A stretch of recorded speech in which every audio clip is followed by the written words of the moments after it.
السلام علیکم welcome to idiom skills. آج ہم ڈسکس کریں گے آن پیج ایس ای او فیکٹرس کہ وہ کون سے فیکٹرس یا کون سے ایشوز ہوتے ہیں جس سے ہمارا آن پیج ایس ای او نہیں ہو پاتا یا ہمیں مشکل پیش آتی ہے. تو سب سے پہلے ہے ویب شوڈ بی کرولبل. ہم نے کیا کرنا ہے، اپنی ویب سائٹ کو گوگل کے سرچ انجن میں ڈالنا ہے. وہ ہم گوگل سرچ کنسول کے تھرو اپنی ویب سائٹ کو وہاں پہ اپنی ویب سائٹ کا لنک وہاں پہ گوگل سرچ انجن میں انٹر کرتے ہیں. اس سے کیا ہوتا ہے کہ ہماری ویب سائٹ جو ہے وہ گوگل کے سرچ انجن میں انٹر ہو جاتی ہے اور اس سے ہماری ویب سائٹ جو ہے وہ کرول ہوتی ہے. اس سے گوگل کے پاس اگر کوئی ریکویسٹ آتی ہے ہمارے کنٹینٹ سے ریلیٹڈ، تو اگر ہماری ویب سائٹ کا کنٹینٹ اچھا ہوگا تو وہ اسے فرنٹ اینڈ پہ یا فرسٹ یا سیکنڈ یا تھرڈ پہ سرچ میں اپنے میں شو کروائے گا. اس کے بعد آ جاتا ہے user friendly you R L. آپ کی جو ڈومین یا ہوسٹنگ ہے وہ یوزر فرینڈلی ہونی چاہیے، مطلب کنسائز ہو، شارٹ ہو، پڑھنے میں آسانی ہو، کوئی بڑا لمبا چوڑا یو آر ایل نہ ہو. تو اس سے کیا ہوتا ہے کہ آپ کا اگر کوئی بھی ویب سائٹ کا نام یا ویب سائٹ سے ریلیٹڈ کوئی کنٹینٹ سرچ کرتا ہے تو وہ ایزیلی اسے ٹائپ کر سکتا ہے. اکثر آپ نے دیکھا ہوگا کہ اگر کوئی بڑی ویب سائٹ ہو یا کوئی مشکل انگلش کا ورڈ ہو تو اس سے لوگ کم سرچ کرتے ہیں، کیونکہ ان کو اسپیلنگ کا ایشو آ جاتا ہے یا انہیں ٹائپنگ کا ایشو ہوتا ہے. تو آپ کی جو ڈومین نیم ہونا چاہیے وہ یوزر فرینڈلی ہونا چاہیے، چھوٹا ہونا چاہیے، ایزی ٹو انڈرسٹینڈ ہونا چاہیے. پھر اس کے بعد تھرڈ ون ہے ویل ٹارگیٹڈ کنٹینٹ. آپ کی جو ویب سائٹ کا کنٹینٹ ہے وہ ٹو دا پوائنٹ ہو، آپ کی ڈومین سے ریلیٹڈ ہو. جیسے سپوز ہم ایک ایگزامپل لیتے ہیں، جیسے ہم اے ڈی ایم اسکلس کی بات کریں تو اے ڈی ایم جو ہے وہ ایک اسکل لرننگ انسٹیٹیوٹ ہے یا ویب سائٹ ہے، ٹھیک ہے. تو ابھی اگر میں اپنی ویب سائٹ پہ اے ڈی ایم اسکل پہ کوئی سپورٹس کی یا کوئی گیمز کی کنٹینٹ ڈالوں یا ویڈیوز ڈالوں تو وہ یوزلیس ہوگا میری ویب سائٹ کے لیے. میری ویب سائٹ کے لیے وہ کنٹینٹ جو ہے وہ بالکل یوزلیس ہوگا. اکثر آپ نے ویب سائٹس پہ دیکھا ہوگا کہ ان کا ڈومین نیم بہت مشکل ہوتا ہے اور اس کے اندر جب آپ اسے اوپن کرتے ہیں یا سرچ میں آپ جا کے دیکھتے ہیں تو اس کا کنٹینٹ جو ہے وہ اپنی ڈومین یا اپنی یو آر ایل سے مل نہیں رہا ہوتا. ڈومین نیم کچھ اور ہوتا ہے اور جو کنٹینٹ ہوتا ہے وہ ڈفرینٹ ہوتا ہے. اس کے بعد ہمارے پاس آ جاتا ہے کی ورڈ آپٹیمائزیشن. یہ KW جو میں نے لکھا ہے یہ کی ورڈ آپٹیمائزیشن ہے. کی ورڈ آپٹیمائزیشن مطلب کہ آپ کی جو ویب سائٹ پہ آپ نے اپنے کی ورڈز یوز کیے ہیں، ہر پیج کا میں نے پہلے بھی اپنے ویڈیو میں بتایا تھا کہ ہر پیج کا الگ کی ورڈ ہوتا ہے اور کی ورڈ صرف آپ کا ایک ہی ہوتا ہے. اس کے بعد آپ کی ڈفرینٹ کنٹینٹ ہوتا ہے، لیکن جو کی ورڈ ہوتا ہے وہ صرف ایک ہوتا ہے جسے آپ نے اپنے ہر پیراگراف میں ایک یا دو مرتبہ یوز کرنا ہوتا ہے. تو آپ کا جو کی ورڈ ہے وہ یونیک ہونا چاہیے، اس کے کمپٹیٹرز کم ہونے چاہیے. کہ مطلب اگر ابھی آپ سکلز کی بات کریں تو سکل جو ہے خود کی ورڈ ہے، ایک یونیک کی ورڈ ہے، لیکن اس کے کمپٹیٹرز بہت زیادہ ہیں، بہت زیادہ ہیں. تو آپ نے کوئی ایسا ورڈ یوز کرنا ہے، اپنا کی ورڈ ایسا ریسرچ کرنا ہے، ایسا فائنڈ آؤٹ کرنا ہے جو کہ ایزیلی آپٹیمائز ہو سکے. اس کے بعد ہے ویب آپٹیمائزیشن. ویب آپٹیمائزیشن میں ہمارے پاس آ جاتی ہے کہ آپ کی جو ہوسٹنگ ہے، ہوسٹنگ جو ہے آپ کی اچھی کمپنی کی ہونی چاہیے. آپ کی جو سرور ہے وہ زیادہ ہیوی نہ ہو، آپ کی ویب سائٹ جو بھی سرچ کرے وہ اسے جلدی سے آپ کی اسکرین پہ شو کرے.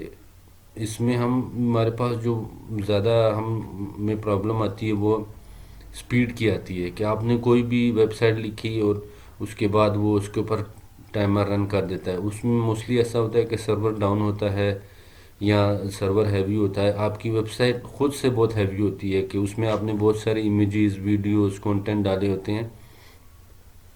تو اس وجہ سے بھی آپ کی جو ویب سائٹ ہے وہ براؤز ہونے میں ٹائم لیتی ہے.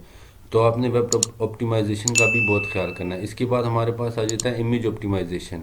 امیج آپٹیمائزیشن میں بھی وہی بات آتی ہے کہ آپ نے امیجز کم سے کم یوز کرنی ہے. اگر آپ امیجز یوز کر بھی رہے ہیں تو آپ ان کا سائز چھوٹا کر دیں, ان کا زیادہ ہیوی ویڈیو امیجز نہ بنائیں.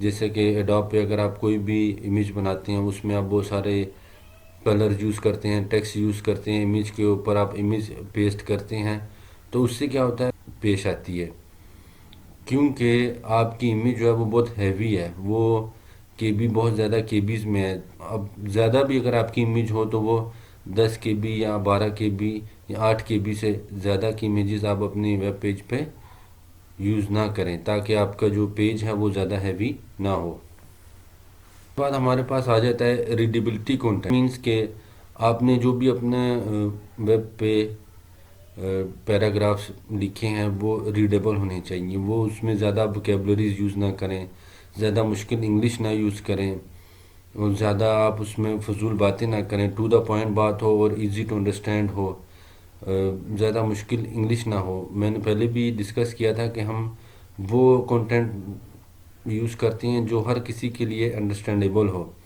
تو آپ کا جو کنٹینٹ ہو وہ ریڈیبلٹی ہو. اس میں آپ کا فونٹ سائز بہت کیری کرتا ہے, آپ کی کلرنگ بہت اس میں میٹر کرتی ہے کہ آپ نے اس طریقے کے فونٹ نہیں یوز کرنے, بہت بڑا فونٹ نہیں یوز کرنا یا بہت چھوٹا بھی فونٹ یوز نہیں کرنا.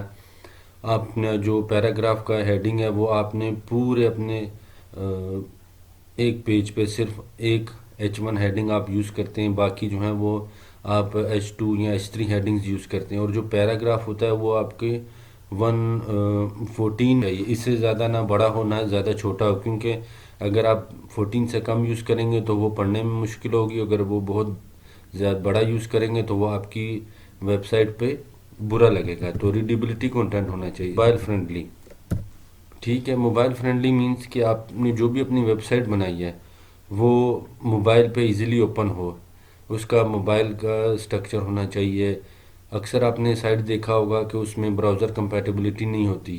آپ اگر ایک براؤزر پہ ایک ویب سائٹ کھولتے ہیں تو وہ کسی اور سٹرکچر پہ ہوتی ہے, جب آپ اس کو کسی نیکسٹ براؤزر پہ کھولتے ہیں تو اس کا سٹرکچر چینج ہو جاتا ہے. اسی طریقے سے اگر آپ موبائل پہ کھولتے ہیں تو آپ کی ویب سائٹ کا تھیم جو ہے وہ چینج ہو جاتا ہے, اس میں کچھ چیزیں مسنگ ہوتی ہیں. تو آپ نے اپنی براؤزر کمپیٹیبلٹی کا بہت خیال کرنا ہے. اس میں ہم موبائل فرینڈلی آ جاتا ہے, کیونکہ جو ہمارے آج کل 80% جو ہمارے یوزرز ہیں وہ موبائل پہ ہی ویب سائٹ وغیرہ اوپن کرتے ہیں یا ٹیبز پہ. لیپ ٹاپ یا موبائل پہ صرف آفیسز وغیرہ میں ہی ویب سائٹ کو اوپن کیا جاتا ہے. اس کے بعد ہے کوالٹی آؤٹ باؤنڈ لنکس.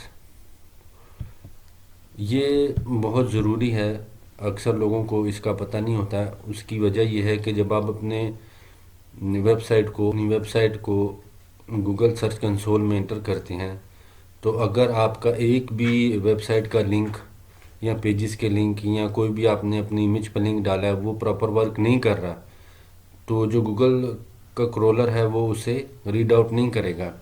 وہ یہ کہے گا کہ اس کا جو ویب سائٹ ہے وہ پراپرلی ورک نہیں, ویب سائٹ جو ہے آن ورکنگ ہے یا کنسٹرکشن پہ چل رہی ہے. تو آپ نے اپنے لنکس کا بہت زیادہ خیال کرنا ہوتا ہے, کیونکہ ہمارا جو موسٹلی کام ہے 80+ جو ہمارا ورک ہے وہ گوگل سے ہی ہوتا ہے. اگر آپ کی ویب سائٹ گوگل پہ نہیں ہے تو آپ کی ویب سائٹ فضول ہے, ٹھیک ہے. تو لنکس جو ہے بہت ضروری ہوتے ہیں, آپ نے اپنے پراپر لنکس ڈالنے ہیں. لنکس اگر ایک بھی لنک آپ کا گوگل کرولر کو فائنڈ آؤٹ نہ ہو سکا یا اسے یہ فیل ہوا کہ یہاں پہ لنک ہے لیکن وہ ورک نہیں کر رہا, کیونکہ اکثر آپ نے دیکھا ہوگا آپ لنک ڈال دیتے ہیں لیکن وہ فردر اس کو پروسیس نہیں کر رہا ہوتا ہے, وہ وہیں پہ ہی رہتا ہے. تو آپ نے اپنے لنکس کا بہت خیال کرنا ہے.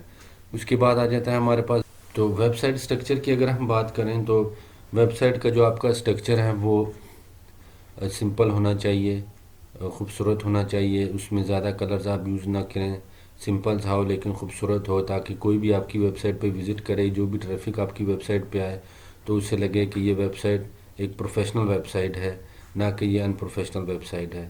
اس میں نہ آپ نے زیادہ کلرز یوز کرنے ہیں, نہ ہیوی امیجز یوز کرنی ہے جس کو کھولنے میں یا بند کرنے میں آپ کے جو یوزر ہے اس کو ٹائم لگے.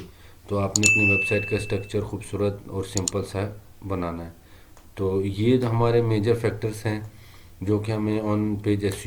ان فیکٹرز کو اگنور کریں گے تو ہمیں ہمارا آن پیج ایس میں مشکل آئے گی.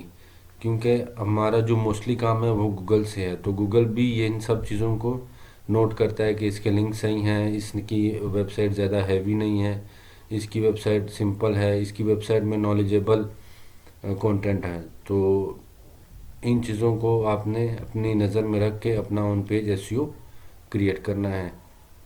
سو thank you for watching my video. اللہ حافظ. Take care.